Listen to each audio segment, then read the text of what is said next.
గురుమధ్యే స్థితం విశ్వం విశ్వమధ్యే స్థితౌ గురుర్విశ్వం న చాన్యోస్తి తస్మై శ్రీ సాయి గురవే నమః.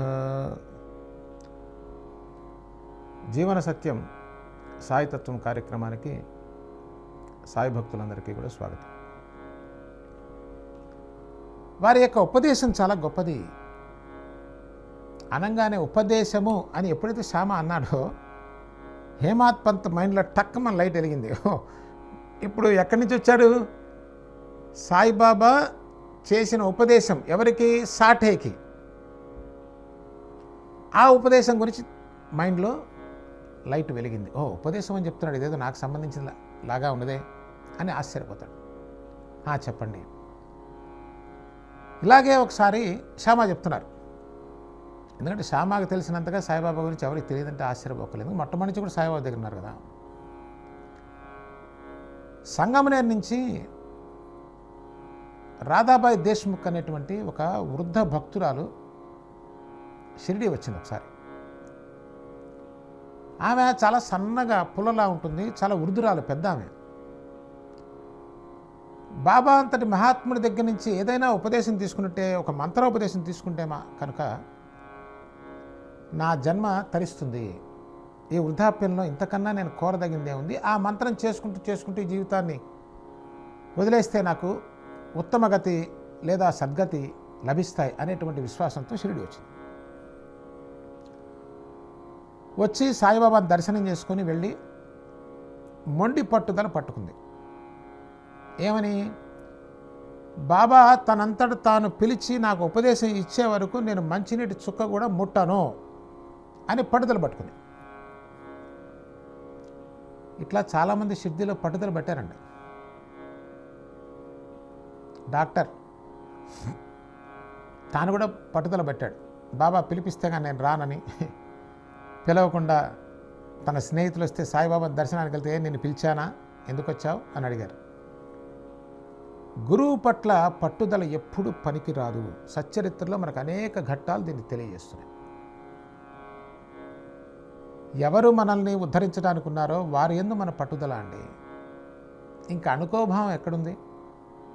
వారి దగ్గర మనం పట్టుదల పట్టవచ్చా? వారి దగ్గర మనం అర్థించవచ్చు.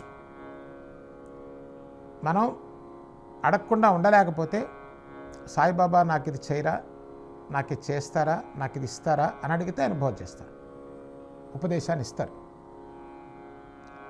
అలా కాకుండా ఆయనే పిలిచి నాకు మంత్రోపదేశం ఇవ్వాలి అనేటువంటి మనస్తత్వం ఎట్టి పరిస్థితుల్లో కూడా కరెక్ట్ కాదు. గురువు యందు ఉండవలసినటువంటి భావం కాదు, అది గౌరవ భావం కాదు.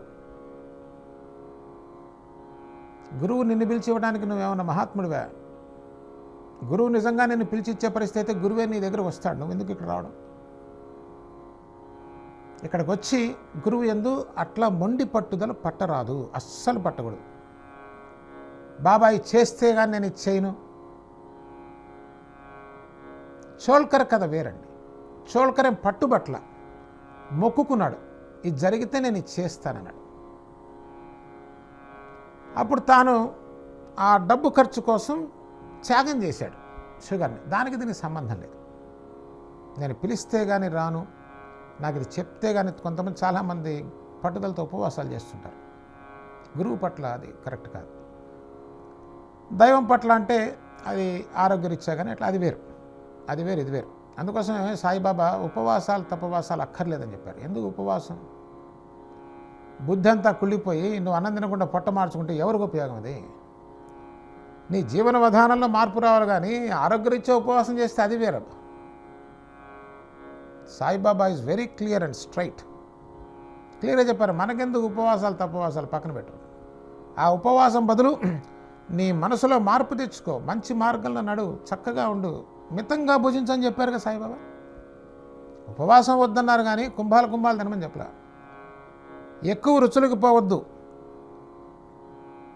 అనేక రకాలైనటువంటి దీనికోసం ప్రాకులాడకు, ఏదో ఒక పదార్థంతో కడుపు తృప్తి వరే వరకు తిను, పీకల దాకా వద్దు అని సాయిబాబా సలహా. మనం ఆ ముక్కే చెప్తాం, ఇది చెప్పాం. సాయిబాబా ఉపవాసం వద్దన్నారండి అనగానే ఒకడు మా అదంతా మంట కలిసిపోతుంది. మంట కలిసేలేదు, దంట కలిసేది లేదు. బాబా చెప్పింది క్షోభపడద్దని, అనవసరమైన క్షోభ, దానివల్ల ప్రయోజనం లేదు. ఎందుకని? నువ్వు పొద్దున లేస్తే చేసేవన్నీ కూడా చేయరాని పనులే. అవి చేయటం ఎందుకు? కూర్చొని మరి నేను ఇవాళ ఉపవాసం ఉండే, నువ్వు ఉపవాసం ఉంటే ఉండరాదు, ఊరికంతా ఎందుకు చెప్తున్నావు? అడ్వర్టైజ్మెంట్. అది ఉపవాసం అంటే అసలు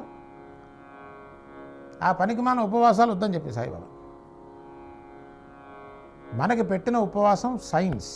ఒకరోజు పొట్ట మాడిస్తే ఆరోగ్యం, లేదా భగవత్ సంబంధమైన కార్యక్రమాలు ఉన్నప్పుడు ఉపవాసం చేయడం వల్ల మనస్సు స్థిరంగా ఉంటుంది. ఎందుకంటే రోజు తింటూనే ఉన్నాగా, ఆ రోజు బ్రేక్ ఇవ్వటం వల్ల శరీరం తేలిగ్గా ఉంటుంది, ఆ కార్యక్రమంలో ఉత్సాహంగా పాల్గొనగలం. ఒక్కరోజు తినకపోతే ప్రాణం పోదు. మరిన్ని వివరాలు వచ్చే కార్యక్రమంలో తెలుసుకుందాం. సద్గురు సాయినాథ్ మహారాజ్.